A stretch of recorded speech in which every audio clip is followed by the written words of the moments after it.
মূলত হচ্ছে স্ট্যান্ডার্ড থাকে। চ্যাপ্টার 10-এর ম্যাথসগুলো আমরা দেখব যে স্ট্যান্ডার্ড আছে। স্ট্যান্ডার্ড মানে কি? স্ট্যান্ডার্ড মানে হচ্ছে যে একটা বাজেটের মতো, যে এই জিনিসটা করতে বা এই জিনিসটা খরচ করতে আমার কতটুকু ম্যাটেরিয়াল লাগবে বা কত টাকা খরচ হবে, এটা হচ্ছে আমার স্ট্যান্ডার্ড। আর অ্যাকচুয়াল যেটা থাকে সেটা হচ্ছে বাস্তবে যেটা হয়েছে। এবং স্বাভাবিকভাবে কি স্ট্যান্ডার্ড এবং অ্যাকচুয়ালের মধ্যে একটা পার্থক্য হইতে পারে। এই যে পার্থক্যটা, এই পার্থক্যটার নামই হচ্ছে ভেরিয়েন্স, এবং আমাদের চ্যাপ্টারটা মূলত হচ্ছে এই ভেরিয়েন্স নিয়েই, ভেরিয়েন্স ক্যালকুলেশন করা নিয়ে। আচ্ছা, তো আমরা হচ্ছে ফার্স্টে হচ্ছে ম্যাটেরিয়াল নিয়ে চিন্তা ভাবনা করি। ম্যাটেরিয়াল মানে কি? কথার কথা আমরা হচ্ছে আমের জুস বানাবো, ম্যাঙ্গো জুস বানাবো। সো ম্যাঙ্গো জুস বানানোর জন্য ম্যাটেরিয়াল কি? ম্যাটেরিয়াল হচ্ছে ম্যাঙ্গো বা আম। আচ্ছা, তো আমি ধরতে পারি যে ভাই আমার ম্যাঙ্গো জুস বানাইতে আমার স্ট্যান্ডার্ড কোয়ান্টিটি হচ্ছে 100 ইউনিটস, 100 কেজিস ধরলাম, কথার কথা 100 কেজিস অফ ম্যাঙ্গোস। যে আমি যতখানি ম্যাঙ্গো জুস বানাইতে চাই ওটার জন্য আমার ম্যাটেরিয়াল হচ্ছে 100 কেজি লাগবে, হ্যাঁ, অথবা 100 ইউনিট লাগবে। আচ্ছা, এখানে একটা জিনিস একটু ক্লিয়ার করতে হবে খুব সাবধানে, সেটা হচ্ছে যে একটা হচ্ছে আউটপুট আর একটা হচ্ছে ইনপুট। আমরা যে ম্যাঙ্গো জুস বানাচ্ছি এটা কিন্তু আউটপুট। কথার কথা 300টা প্যাকেট আমরা ম্যাঙ্গো জুস বানাইছি। সো আমি যে স্ট্যান্ডার্ড কোয়ান্টিটি বলতেছি, এই কোয়ান্টিটি কিন্তু আউটপুট না। আমি কয়টা আউটপুট অর্থাৎ কয়টা ম্যাঙ্গো জুস বানাইতেছি সেইটা কিন্তু বিবেচ্য বিষয় না, বরং ওই কয়টা ম্যাঙ্গো জুস বানাইতে আমার কয়টা ভাই র ম্যাটেরিয়াল লাগছে, কাঁচা মাল লাগছে, হ্যাঁ, ডিরেক্ট ম্যাটেরিয়াল লাগছে, হ্যাঁ, আম কয়টা লাগছে, সেইটা হচ্ছে আমার স্ট্যান্ডার্ড কোয়ান্টিটির কিউ বা অ্যাকচুয়াল কোয়ান্টিটির কিউ। হ্যাঁ, আউটপুট না, ইনপুটের কোয়ান্টিটি হচ্ছে স্ট্যান্ডার্ড কোয়ান্টিটি বা অ্যাকচুয়াল কোয়ান্টিটি। আচ্ছা, আর অ্যাকচুয়াল কোয়ান্টিটি কি?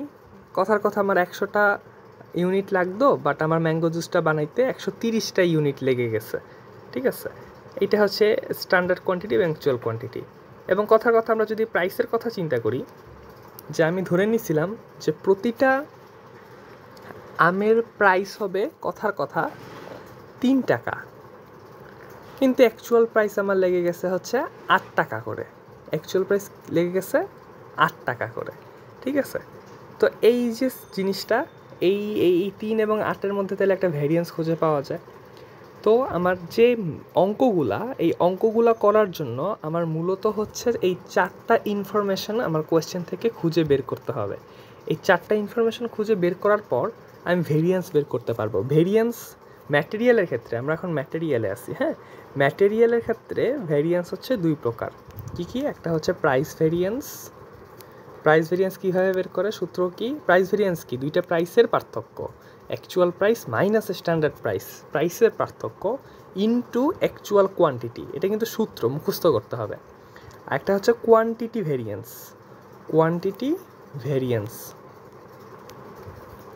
ভেরিয়েন্সটা কি? কোয়ান্টিটির পার্থক্য, দুইটা কোয়ান্টিটি, অ্যাকচুয়াল কোয়ান্টিটি এবং স্ট্যান্ডার্ড কোয়ান্টিটির পার্থক্য, এবং এটা স্ট্যান্ডার্ড প্রাইসের সাথে গুণ হবে। এটা কিন্তু ফর্মুলাটা মনে রাখতে হবে। এবং এই দুইটা যদি আমরা যোগ করি, হ্যাঁ, এই প্রাইস ভেরিয়েন্স এবং কোয়ান্টিটি ভেরিয়েন্স যদি যোগ করি, তাহলে যেটা পাওয়া যায় সেটার নাম হচ্ছে স্পেন্ডিং ভেরিয়েন্স। হ্যাঁ, অর্থাৎ স্পেন্ডিং ভেরিয়েন্স কীভাবে বের করে? প্রাইস ভেরিয়েন্স বের করে সেটার সাথে কোয়ান্টিটি ভেরিয়েন্স বের করে যদি আমরা যোগ করি তাহলে স্পেন্ডিং ভেরিয়েন্স বের করা যায়। অথবা আরেকভাবে স্পেন্ডিং ভেরিয়েন্স বের করা যায়, আরেকটা সূত্র আছে স্পেন্ডিং ভেরিয়েন্সের, সেটা হচ্ছে যে দুইটা স্ট্যান্ডার্ড কোয়ান্টিটি এবং স্ট্যান্ডার্ড প্রাইস, দুইটাই স্ট্যান্ডার্ড, এটা আর অ্যাকচুয়ালের পার্থক্য, হ্যাঁ, দুইটাই অ্যাকচুয়াল, মানে অ্যাকচুয়াল কোয়ান্টিটিও অ্যাকচুয়াল এবং প্রাইসও অ্যাকচুয়াল। কী বললাম? স্পেন্ডিং ভেরিয়েন্সের সূত্রটা কি? স্ট্যান্ডার্ড কোয়ান্টিটি এবং স্ট্যান্ডার্ড প্রাইসের সাথে অ্যাকচুয়াল কোয়ান্টিটি এবং অ্যাকচুয়াল প্রাইসের যে পার্থক্য সেইটা। আচ্ছা, এখন আমাদের আরেকটা টার্ম শিখতে হবে, সেটা হচ্ছে যে ফেভারেবল কখন, আনফেভারেবল কখন। আচ্ছা, আমাদের যে জিনিসটা মনে রাখতে হবে সেটা হচ্ছে যে এই অঙ্কটা করার পর, হ্যাঁ, ধরো এখানে এপির মান বসাবো, এসপির মান বসাবো, কিউর মান বসাবো, প্রত্যেকটা মান বসানোর পর তো একটা অ্যান্সার আসবে। কথার কথা অ্যান্সার আসলো 20, অথবা অ্যান্সার -20ও আসতে পারে। এখন কোয়েশ্চেন হচ্ছে কখন ফেভারেবল কখন আনফেভারেবল। এই প্লাস থাকলে হয়তো ফেভারেবল, মাইনাস থাকলে আনফেভারেবল। এই প্লাস মাইনাসের হিসাব ভুলে যেতে হবে, প্লাস মাইনাস দিয়ে মনে রাখা যাবে না। ফেভারেবল আর আনফেভারেবল আমরা বের করব যদি অ্যাকচুয়ালটা অর্থাৎ অ্যাকচুয়াল প্রাইস স্ট্যান্ডার্ড প্রাইসের চেয়ে কম হয়, আমি কম টাকা কিনে আনতে সফল হয়েছি, এর মানে সিচুয়েশন ফেভারেবল।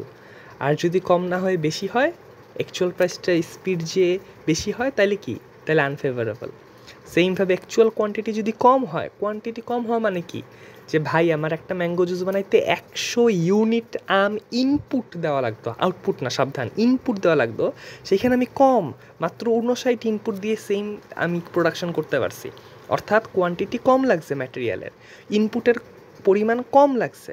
তো যদি কোয়ান্টিটি অ্যাকচুয়াল কোয়ান্টিটি কম লাগে স্ট্যান্ডার্ড কোয়ান্টিটির চেয়ে, তাহলে সেটা ফেভারেবল, আর না হলে সেটা কি আনফেভারেবল। তো এই যে কাজগুলো আমরা যেটা করলাম, হ্যাঁ, এই পুরা কাজটা হচ্ছে কিসের ক্ষেত্রে, ম্যাটেরিয়ালের ক্ষেত্রে। কিসের ক্ষেত্রে, ম্যাটেরিয়ালের ক্ষেত্রে। সেইমভাবে এই সেম অঙ্ক আমরা হচ্ছে লেবারের ক্ষেত্রেও করতে পারি। তো আমরা যদি এখন লেবারের ক্ষেত্রে জিনিসটা করি, লেবারের ক্ষেত্রে করলে কি হবে পার্থক্য, লেবারের ক্ষেত্রে করলে স্ট্যান্ডার্ড কোয়ান্টিটি তখন আর বলে না, তখন স্ট্যান্ডার্ড আওয়ার হয়ে যায়। অ্যাকচুয়াল কোয়ান্টিটি না বলে অ্যাকচুয়াল আওয়ার হয়ে যায়, এবং স্ট্যান্ডার্ড প্রাইস না বলে স্ট্যান্ডার্ড রেট হয়ে যায়, এবং অ্যাকচুয়াল প্রাইস না বলে সেটা অ্যাকচুয়াল রেট হয়ে যায়। হ্যাঁ, এবং এই প্রাইস ভেরিয়েন্সটাকে তখন বলা হয় রেট ভেরিয়েন্স, কোয়ান্টিটি ভেরিয়েন্সকে বলা হয় আওয়ার কিংবা এফিসিয়েন্সি ভেরিয়েন্স। কারণ কি, কারণ এফিসিয়েন্সি আসলে ঘন্টার সাথে মিলিয়ে চিন্তা করা হয়, যে ভাই আমার একটা কাজ করতে 20 ঘন্টা টাইম লাগতো, আমি সেটা 18 ঘন্টা 10 ঘন্টায় করে ফেলছি, এর মানে কম সময় করতে ফেলছি, কম আওয়ারে করতে ফেলছি, এই জন্য আমি এফিশিয়েন্ট। তো এফিসিয়েন্সি আওয়ার ভেরিয়েন্সকে এফিসিয়েন্সি ভেরিয়েন্সও বলা হয়।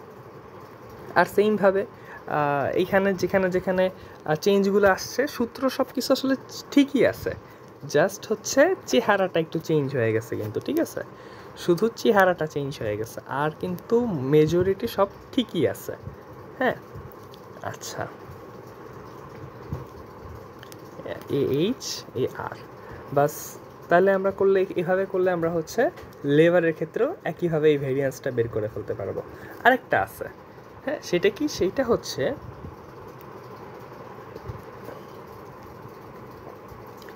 হচ্ছে ভেরিয়েবল ম্যানুফ্যাকচারিং ওভারহেড। ভেরিয়েবল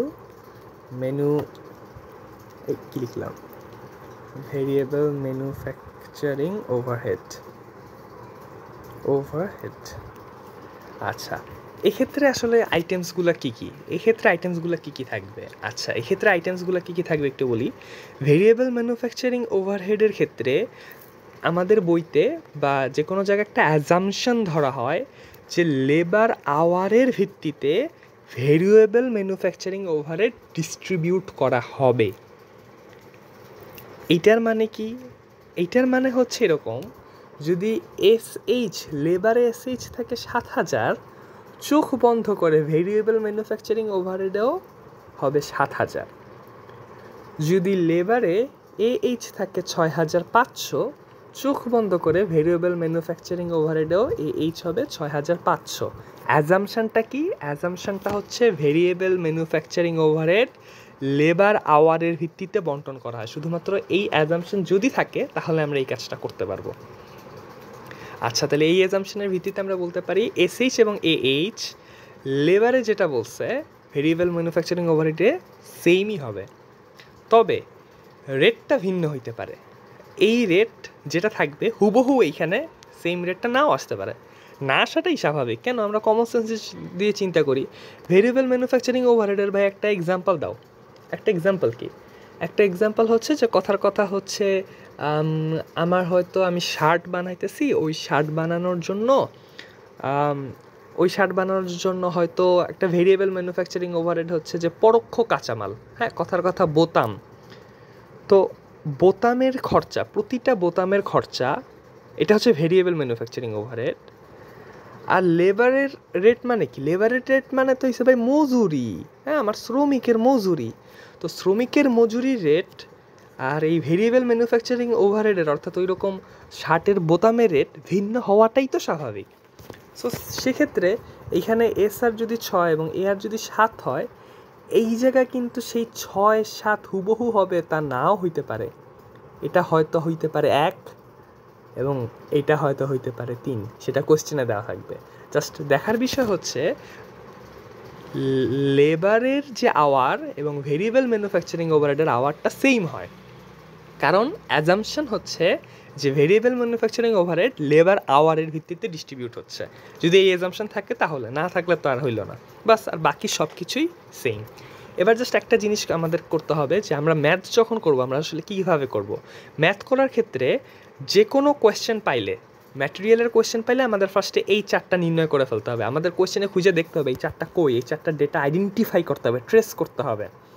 সেমভাবে যদি লেবারের কোয়েশ্চেন থাকে, আমাদের সাথে সাথে কোয়েশ্চেনটা পাইয়া রিডিং পইরা এই 4টা জিনিস খুঁজে বাই করতে হবে যে এই 4টা জিনিস আসলে কই। কিছু কিছু অঙ্কে ম্যাটেরিয়াল এবং লেবার দুইটা একসাথে থাকতে পারে, সেক্ষেত্রে কী করতে হবে, ম্যাটেরিয়ালের জন্য ওই অঙ্ক থেকে আমার এই 4টা জিনিস ট্রেস করে বাই করতে হবে, এবং লেবারের জন্য আমার এই 4টা জিনিস ওই কোয়েশ্চেনেই খুঁজে বের করতে হবে। হ্যাঁ, তো এইভাবে। আর মূলত একটা জিনিস খুব সাবধান, সেটা হচ্ছে আমরা কোয়েশ্চেন থেকে এগুলো যখন ট্রেস করব, খুব সাবধান, আবারও বলতেছি খুব সাবধান, তখন সাবধান এই এসকিউ এবং এসকিউ আমার মোট পরিমাণ খুঁজতে হবে, মোট পরিমাণে খুঁজতে হবে।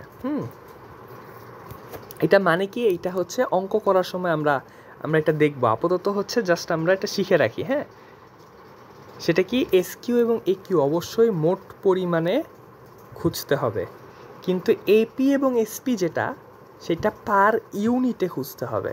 কিসে খুঁজতে হবে? পার ইউনিটে। কী রে ভাই? হ্যাঁ, পার ইউনিটে খুঁজতে হবে। হ্যাঁ, কারণ কি, প্রাইস মানে কি ভাই? প্রাইস মানেই কিন্তু হচ্ছে পার ইউনিটের প্রাইস মানে পার ইউনিটের প্রাইস, ঠিক আছে? এই জন্য আমার এটা পার ইউনিটে খুঁজতে হবে। আচ্ছা, পার ইউনিটে খুঁজতে হবে। এবং এই যে জিনিসটা না, মোট পরিমাণ এবং পার ইউনিট, এই যে এসকিউ, একিউ, এসপি, এই সবগুলাই মোট কোয়ান্টিটি যেমন মোট পরিমাণে খুঁজতে হয়, আমার লেবারও কিন্তু হচ্ছে মোট পরিমাণে খুঁজতে হয়। কি হইল?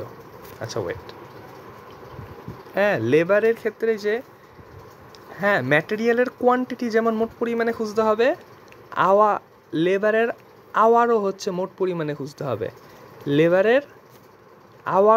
আমার মোট পরিমাণে খুঁজতে হবে, এবং এইখানেও হচ্ছে এগুলো মোট পরিমাণে খুঁজতে হবে।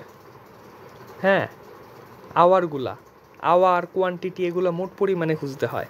আর যেগুলো প্রাইস, হ্যাঁ, যেগুলো হচ্ছে প্রাইস, সেগুলো এখানে রেটেও পার ইউনিটেই খুঁজতে হয়, এইখানে হচ্ছে পার ইউনিটে খুঁজতে হবে। তাহলে কি বললাম, এই ম্যাথ করার ক্ষেত্রে আমাদের এই জায়গাটা একটু খুব কেয়ারফুল থাকতে হবে। হ্যাঁ, এবং আরেকটা জিনিস হচ্ছে যে এই কোয়ান্টিটি, ম্যাটেরিয়ালে যখন কোয়ান্টিটির কথা বলবে, তখন আমার চিন্তা করতে হবে ইনপুটের কোয়ান্টিটির কথা, আউটপুটের কোয়ান্টিটির কথা না। আমরা একটা ম্যাথ করলে ব্যাপারগুলো ক্লিয়ার হয়ে যাব। বাস, থ্যাংক ইউ।